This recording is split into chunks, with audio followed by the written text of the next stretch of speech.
This is Balitang Ilocos Online.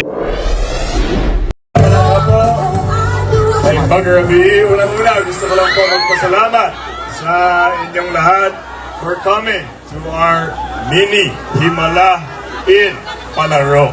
Of course, this is in honor of our hosting of Palarong Pambansa 2025.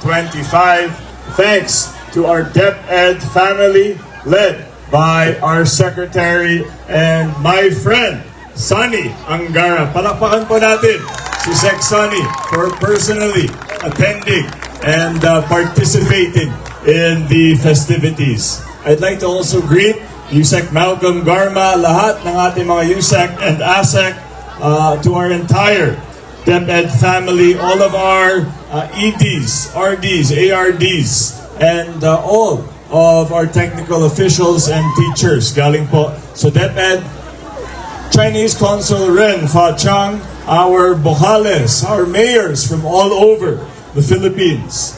And magpasalamat po tayo sa ating Ilocos Norte Tourism Team, sa ating engineering, sa lahat na nag-organize nitong mini Himala. Palakpakan po natin ang tourism, Invest, CMO, all of those who are here, my PGIN family.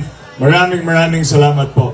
Ang ating mga uniform personnel, maraming salamat. Our sponsors, including Signal, and of course, our performers, headlined by Cup of Joe, at sa inyong lahat for making this another successful Himala. Please enjoy the night.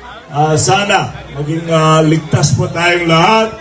But I ask that we all forget about our problems and our worries, and we party hard for tonight and show DepEd what Ilocos Norte can do in the dunes at night. Kaya sa inyong lahat, happy Himala in Palaro. Mabuhay ang Palarong Pambansa, mabuhay ang DepEd, mabuhay ang Ilocos Norte. Just check it out.